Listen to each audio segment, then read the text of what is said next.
Hello and welcome to a special programme on France 24 this half hour as Brazil and the world bids goodbye to the football legend that was Pelé. It's just gone 10 a.m. in Santos, Brazil, the home of Pelé's longtime team. And starting this hour until 10 o'clock tomorrow morning, his coffin will lie in state in the stadium so thousands of fans can pass by and pay their respects to the man who is known simply as the King of Football.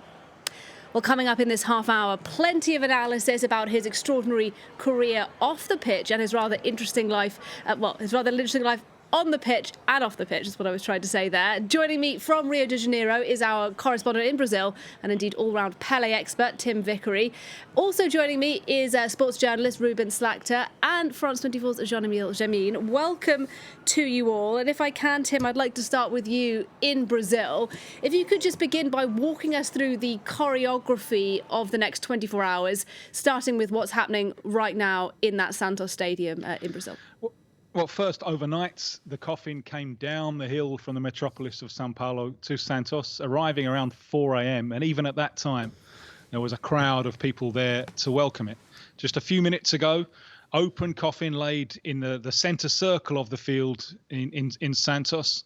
Everything being prepared with the pomp, really, of a state funeral. There are two big tents there, one for family members, one for authorities. Gates just opening now. Large queues have formed outside the stadium, open to the public. The people won't be able to get in with about 5 meters of the coffin as they file past.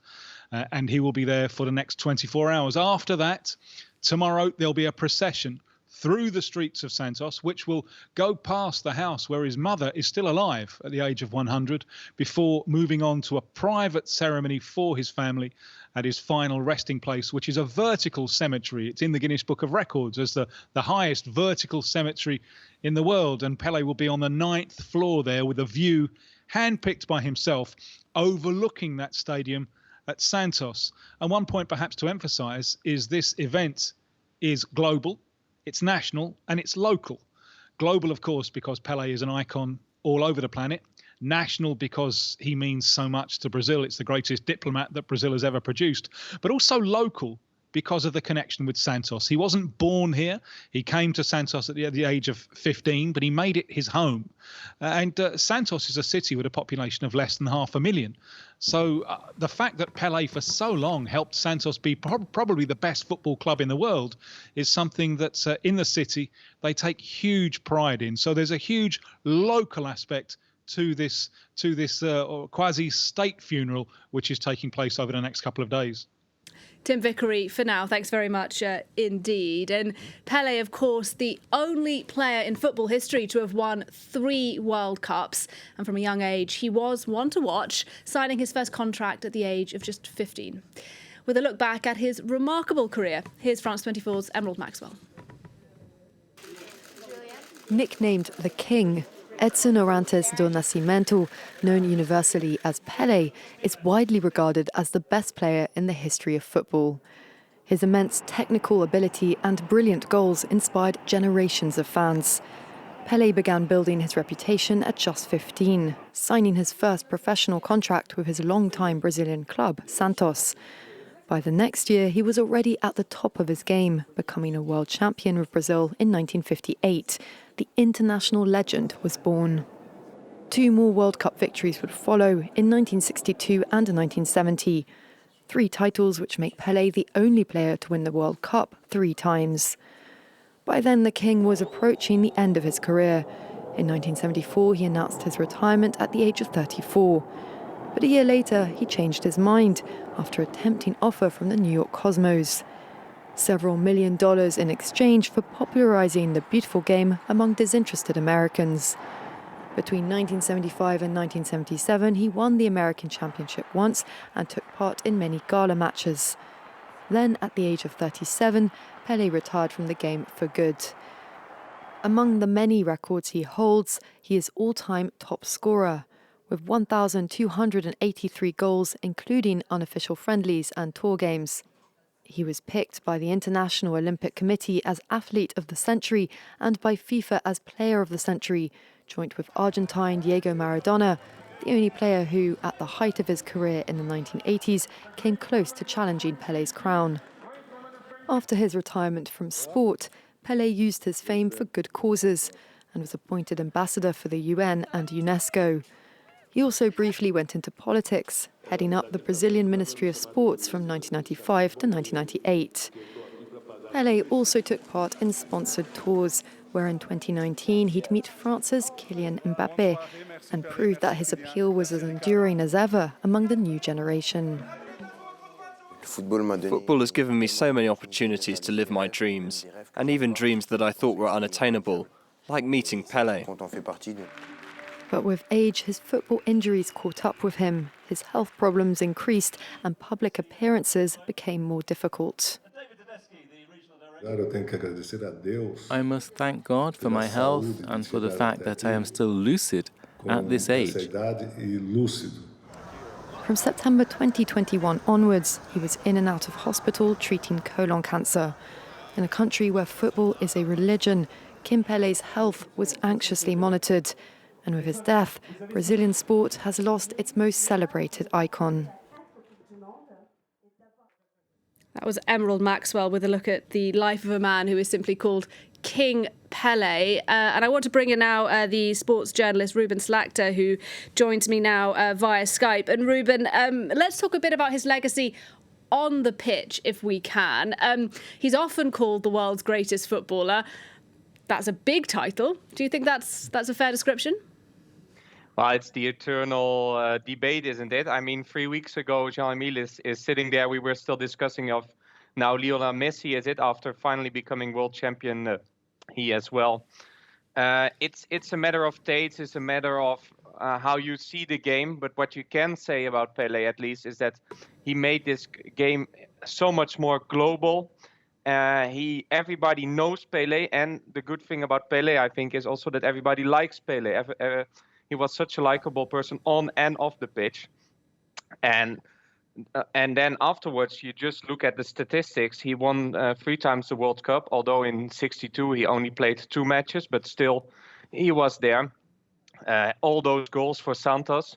It made also a little bit the myth because he was playing all the time in Brazil and the last 2 years in the USA. So it was for a lot of people, especially in Europe, they discovered him via those World Cups. And when he came to Europe for gala matches and exhibition matches. So if he is the best ever, it's a matter of taste for me. But we can say for sure that he is one of the few who made such an impact on the game and even on the world. And on Brazil, I liked what Tim said before about that it's a global, local, and a national event. I think that everybody is now watching this happening, and that says everything about Pelé.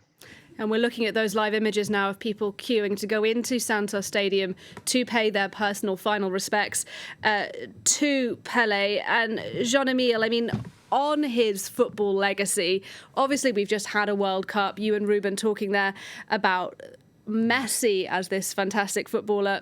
Kylian Mbappé, obviously here in France as well, a man who we saw in that report met Pelé. Do you think Pelé influence them and these sort of football greats of today? Well, there's a recent social media video which has emerged, which I think has changed a lot of perception, certainly amongst our generation, in terms of what Pelé was. And it's a video which shows every footballer that you see now and is your hero now, Pelé did it first. It's a phenomenal video which shows the likes of Cristiano Ronaldo doing a flick, Johan Cruyff doing his turn, Messi dribbling through a whole lot of players, Kylian Mbappé hugging the touchline with his pace and scoring a beautiful goal. And then it shows you the equivalent, every single thing that these players did, Pelé did it first. And that for me was quite a game changer because admittedly, up until this point, I'd never really thought about it in that perspective. Now, Pelé he really revolutionized the game. It was his style. He brought back that Ginga style of Jogo Bonito Brazilian football, which had kind of lost its way, especially after the 1950 loss to Uruguay in the World Cup final. It was one of the most devastating matches in Brazilian history, losing 2-1 at the Maracanã. And after that, it seemed as though the Brazilian style had completely just vanished.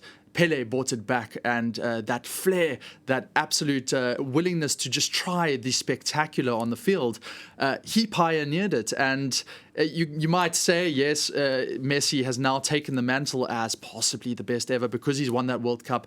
Pele definitely started the love of the beautiful game. Okay, so his influence on the pitch, very clear indeed, Jean-Emile. Tim Vickery, take us though back to Brazil, to his influence on Brazil, because obviously Brazil has just held these elections, rather divisive elections by any standards. Do you think the figure of Pele is somebody who's been able to unite Brazil despite the clear divisions in other parts of the country? Well, that's certainly the case over the last few days in a very polarised political climate. The grief over the death of Pelé is universal, and he is the greatest diplomat that the country has ever had. What's amazing to me is just the speed of the process. Think about it. As a 9-year-old child, Pelé watches his father cry, listening to the radio as Brazil lose the final of the 1950 World Cup. They hadn't won the World Cup at that point. Pelé then decides to avenge it. 20 years later, Brazil have won the World Cup and Pelé has won the World Cup for the 3rd time, wearing yellow. Now, they were still wearing white in 1950. That yellow shirt by 1970 has already become iconic. Brazil then have become the country that everyone wants to be for a month every 4 years. They're the country who win. They're the country who win in style. And they're the country who win in style with a smile on their face. In some kind of comparison to Lula, well, there's a North American sociologist a few decades ago, Janet Lever, who called football a living register of Brazil's potential. There aren't that many activities in which a child born 52 years after Brazil abolished slavery can leave the stage as the king of the global game. Both Pelé and Lula have in common this rags to riches and global acclaim kind of story. And I suppose the challenge of Brazilian society is, can you reproduce those kind of biographies on a mass scale? Yeah, an enormous challenge indeed, Tim. And let's talk a bit then in that vein about the optics of Pele, a man who was obviously a black footballer who came from a working class background in Brazil. All this in a country where racism and classism remain big issues to this day. Yes, and there's an interesting comparison that is often made between Pelé and, on the one hand, Diego Maradona, and on the other hand, Muhammad Ali, because Maradona loved provoking power, and in many cases, he identified himself with the struggle of the oppressed. And you saw that both in Argentina and in Napoli in Italy, where he very much identified with the discriminated southern Italians against the snooty north. In the case of Muhammad Ali, you have a figure who gave up the peak years of his career to take a political stand.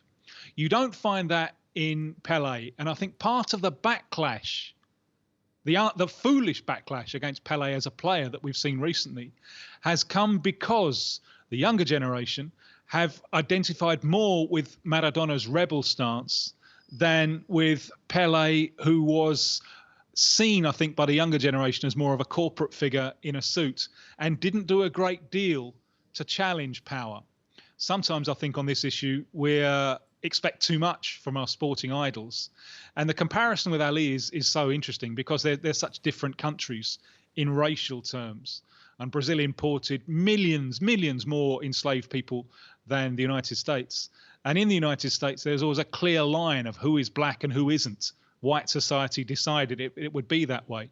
Different case in Brazil. Small country like Portugal, they needed people. So even priests in early years in Brazil were encouraged to go out and spread their seed. And it's resulted in a society where the line between black and white is very difficult to draw. Who is black? Who is white? Does it matter?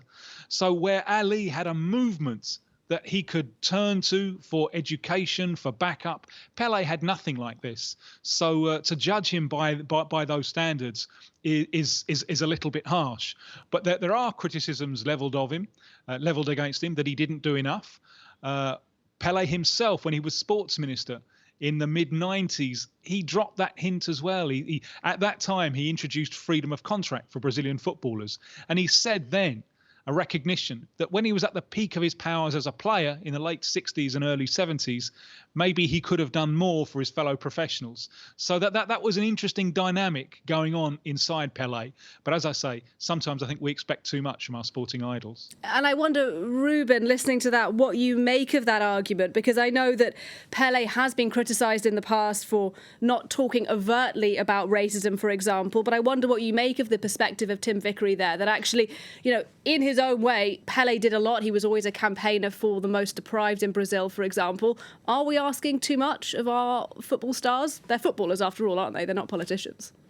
Yeah, I think we asked too much, so I have to agree on that one. I just want to ask Tim something, if that's possible, because I always understood that because of that famous loss in 1950, that it were mostly the black players who were seen as guilty or responsible for that loss, and that with the win in 1958 and Pelé as one of the big stars, or probably the big star of that team, that he also managed to turn the view towards black people in the country. Is that completely not true, or is there some truth in it?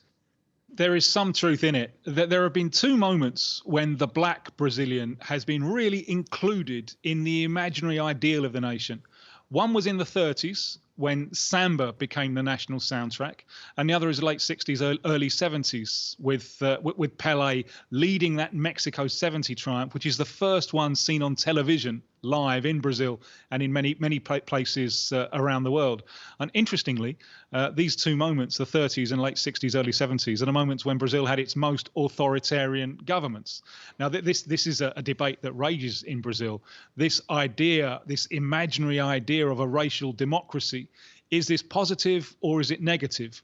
It's negative in the sense that it doesn't really reflect reality. I mean, even in football, you see very, very few black coaches. In wider society, it's very hard. It's starting to change, but it's still very hard to see black people in positions of power.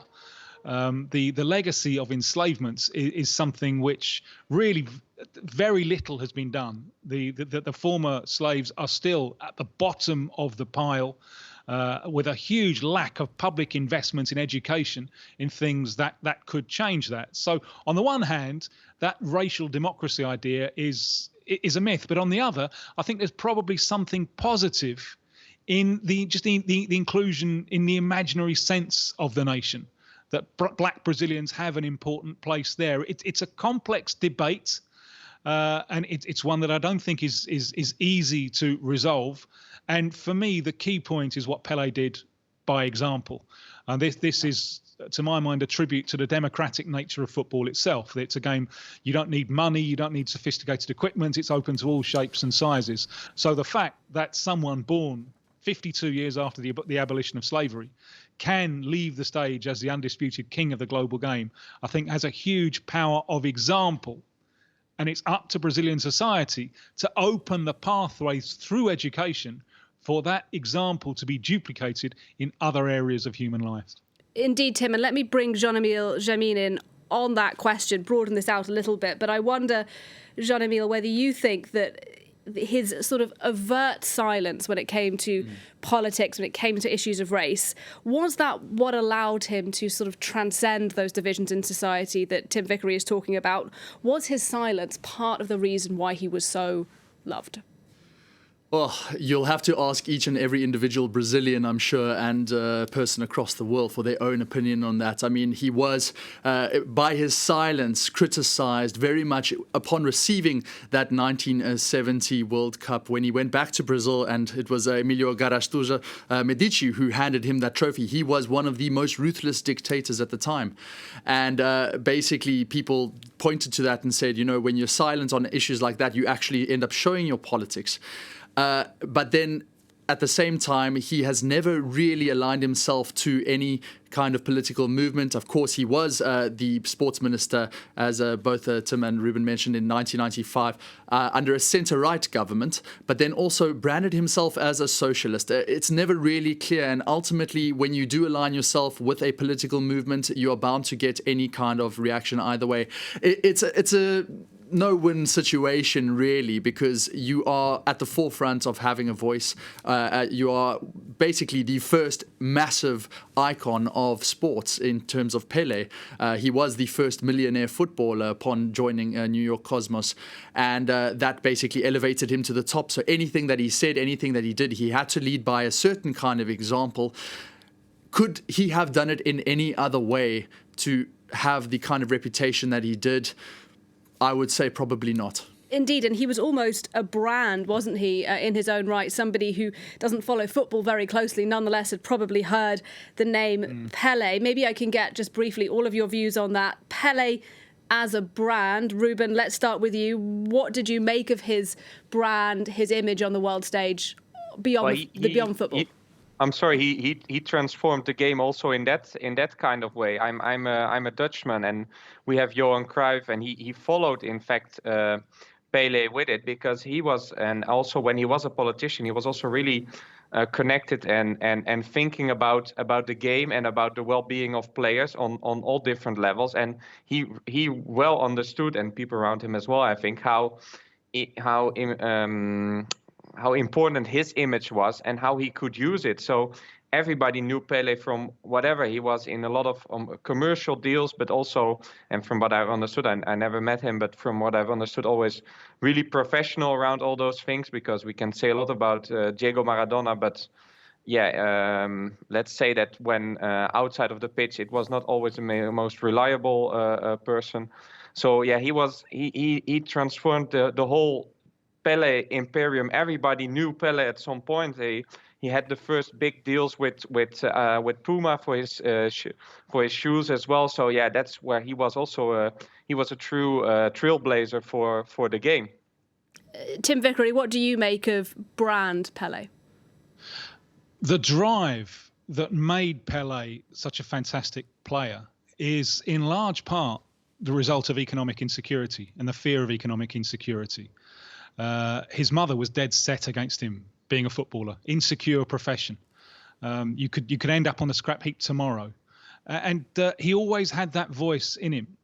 And I think right up until the last few years, I think he was incapable of feeling financially secure. So the brand work that he did, I think it had there were two reasons for it. Number one, it kept him visible.